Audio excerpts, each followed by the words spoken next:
माननीय सदस्यगण, 22 जुलाई को हम the right to health bill 21 पर डिस्कस कर रहे थे, जो माननीय मनोज झा जी ने पेश किया है, और उन्होंने अपना कंक्लूडिंग स्पीच भी दे दिया था। कंक्लूडिंग स्पीच नहीं हुआ था, प्लीज। तो आप प्लीज नहीं, तो झा साहब आप अपना कंक्लूडिंग स्पीच दें, उसके बाद फिर फर्दर हम आगे प्रोसेस में।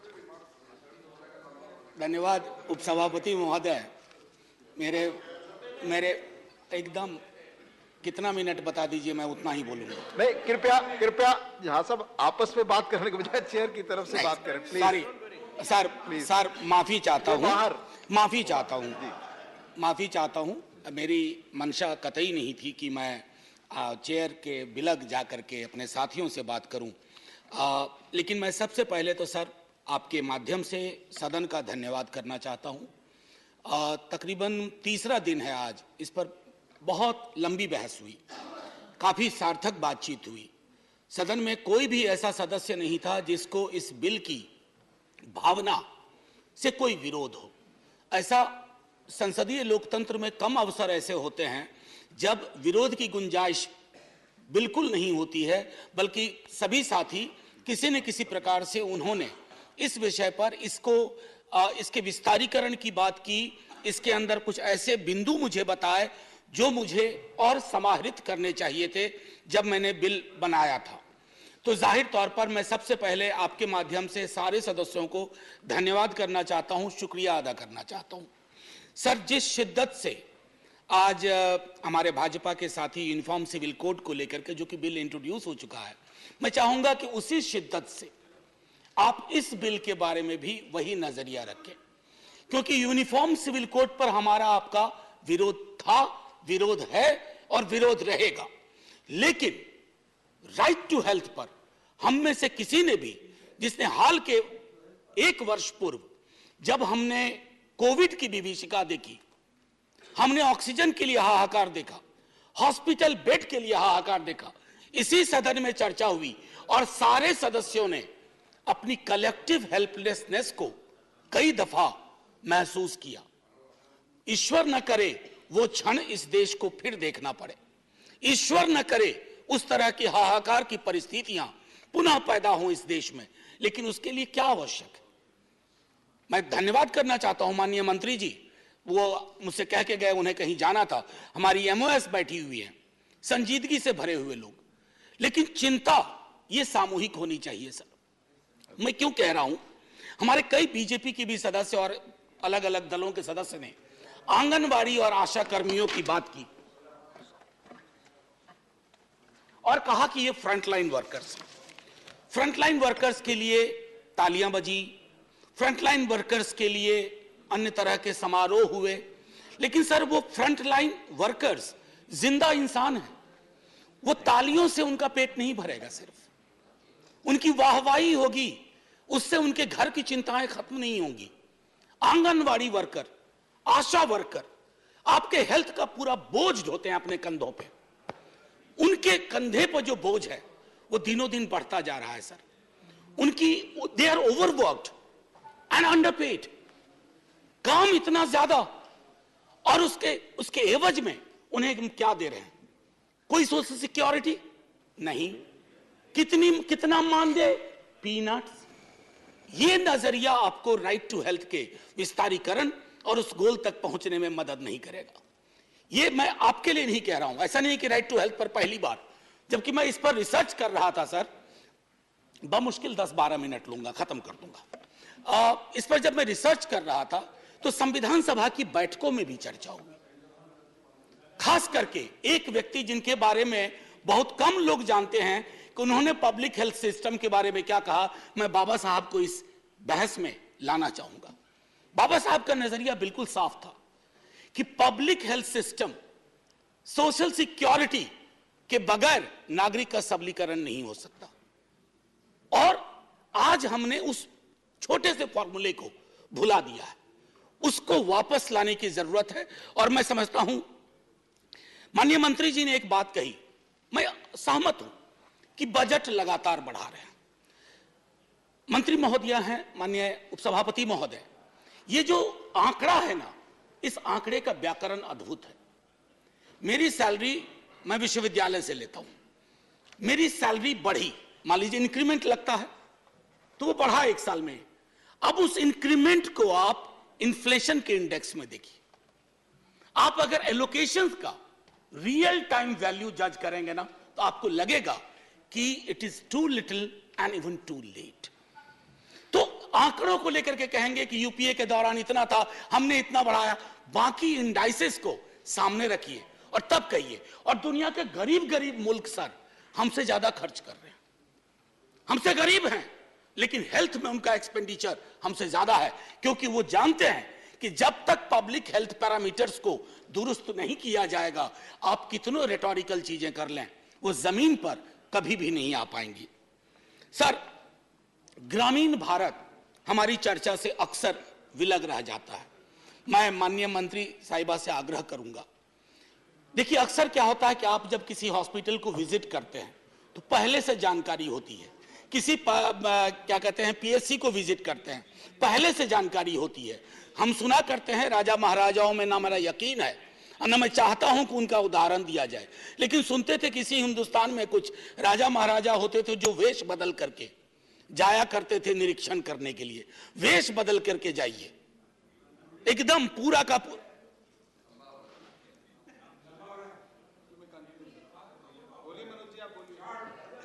आप बोले, आप इधर चेयर की तरफ देखें प्लीज, आपस में एक माननीय उपसभापति महोदय, एक दो उदाहरण छोटा छोटा दूंगा।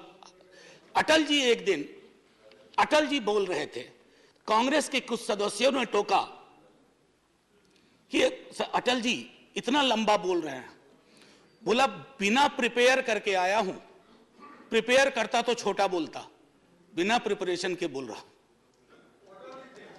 नहीं, जाहिर है सम्मान है उनके लिए। और मैं इसलिए कह रहा हूं कि मैंने पहले कह दिया था ज्यादा वक्त नहीं लूंगा। मैं जानता हूं आज शुक्रवार है, आप सबको कोई ना कोई एंगेजमेंट तुरंत बाहर होगा और मजबूरी है, पार्टी व्हिप है कि बैठना है। एनीवे, माननीय सभापति महोदय, तो ग्रामीण भारत को लेकर के जो मेरी चिंताएं थी, मैंने कहा, एक मैं अगर राइट टू हेल्थ अगर हमने इंश्योर कर लिया, मुझे याद है जब आरटीई की बात हो रही थी तब भी बहुत लोगों की आपत्तियां थी कि इससे क्या होगा, इससे क्या बदलाव आएगा।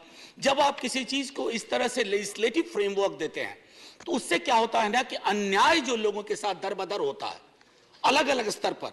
और मैं एक छोटा उदाहरण दूंगा, ये ऑक्सफैम की इंडिया डिस्क्रिमिनेशन रिपोर्ट, मैं इसको पढ़ना नहीं चाहता सर, मैंने मार्क किया था इसमें कि कई राज्यों में स्थिति है कि इन पेशेंट केयर में किस तरह का डिस्क्रिमिनेशन होता है, खास करके अगर आप अनुसूचित जाति, जनजाति, अत्यंत पिछड़े वर्गों से आते हैं या आमतौर पे आप गरीब हैं।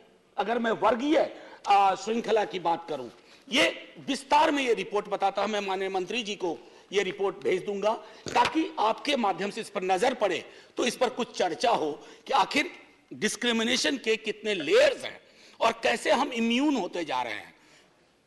एक और चीज सर कह करके,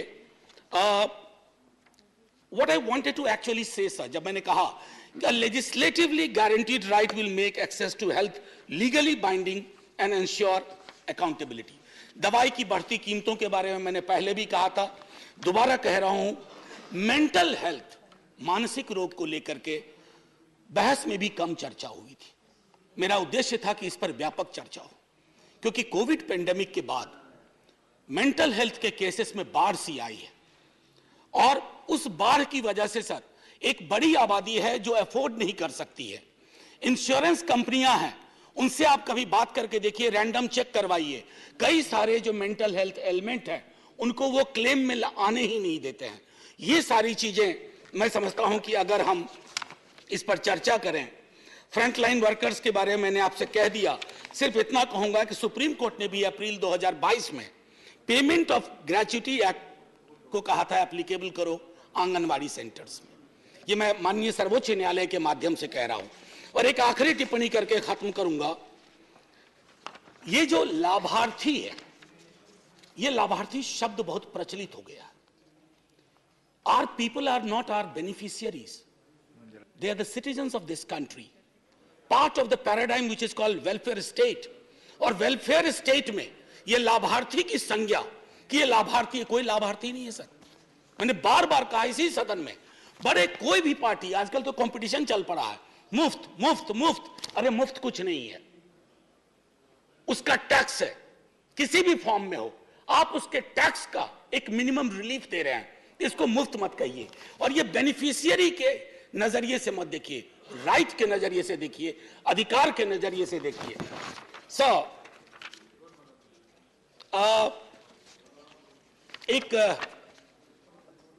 एक हास्य के लिए छोटी चीज सुना करके खत्म कर दूंगा। हास्य के लिए, विंस्टन चर्चिल रूजवेल्ट के यहां जाते थे, प्रेसिडेंट थे रूजवेल्ट, व्हील चेयर पे चलते थे। और चर्चिल अपने विट के लिए फेमस थे, हालांकि उनकी पॉलिटिक्स से हम लोग इत्तेफाक नहीं रखते हैं, कभी नहीं रखेंगे। तो चर्चिल साहब को व्हाइट हाउस में ही कमरा मिला करता था, तो वह नहा रहे थे और उनकी नहाने की आदत थी कि नग्नावस्था में नहाते थे। तो रूजवेल्ट पहुंच गए, रूजवेल्ट ने पूछा, जैसे ही व्हील चेयर वहां ले गए तो हकबका गए रूजवेल्ट, अपनी व्हील चेयर को मोड़ा। अब चर्चिल देखिए कैसे संभालते हैं, वो कहते हैं, look mister president, prime minister of UK has nothing to hide from you. Sir मैंने इसलिए कहा थोड़ा हल्के माहौल के लिए, मैं इच्छा बड़ी थी कि मैं डिवीजन ले लूं इस पर, मत विभाजन की मांग करूं, क्योंकि यह बिल हम सबके मन का है। लेकिन मंत्री महोदया मुझे देख रही हैं टुकुर टुकुर, और बाकी लोग भी, तो मैं मत विभाजन की अपने टेम्पटेशन को कर्व करता हूं इस अपील के साथ, कि सर आज नहीं तो कल ये बिल आएगा, आज नहीं तो कल ये होना है। आप तो दूसरों की भी चीजों का श्रेय लेते हैं, ये करके अपना श्रेय खुद ले लीजिए। अगर आप ये कर बैठे तो एक बहुत बड़ा एहसान होगा इस देश पर, इस देश के नागरिकों पर। और शायद एक आगे जब हम बात करेंगे ना, तो हेल्थ को लाभार्थी के नजरिए से नहीं, अधिकार के नजरिए से बात करेंगे। हमारे आशा कर्मी प्रोटेक्टेड होंगे, आंगनवाड़ी कर्मी प्रोटेक्टेड होंगे, डॉक्टर पेशेंट रेशियो बेहतर होगा, पीएचसी लैक लस्टर नहीं होगी, सरकारी अस्पताल में कुत्ते नहीं सो रहे होंगे बेड्स पे, ये शायद बेहतर परिस्थितियां होंगी। Thank you so much sir, thank you to all my friends for great participation. जय Hind, let's keep talking like that. धन्यवाद professor Manoj Kumar Jha ji. So you are withdrawing the bill, Professor Manoj Kumar Jha. You are not putting for the vote. You are withdrawing the bill. Sir नहीं, देखिए मैं एक इसमें sir करार करवाना चाहता हूं, आप यूनिफॉर्म सिविल कोड वापस ले लीजिए बिल को। नहीं, that was in a lighter note. I must say, I have spoken, my friends have spoken, Honorable Minister has spoken, and we have a general consensus. We'll take steps, but my only request is, let it not be baby steps. Let it to be a huge step at one point of time, and do it soon, and I withdraw the bill from voting. Has he leave of house to withdraw the bill? The bill is withdrawn. इस bill पर 15 लोग बोल चुके हैं और लगभग 4.5 घंटे से अधिक बहस हुई। धन्यवाद। Now we move to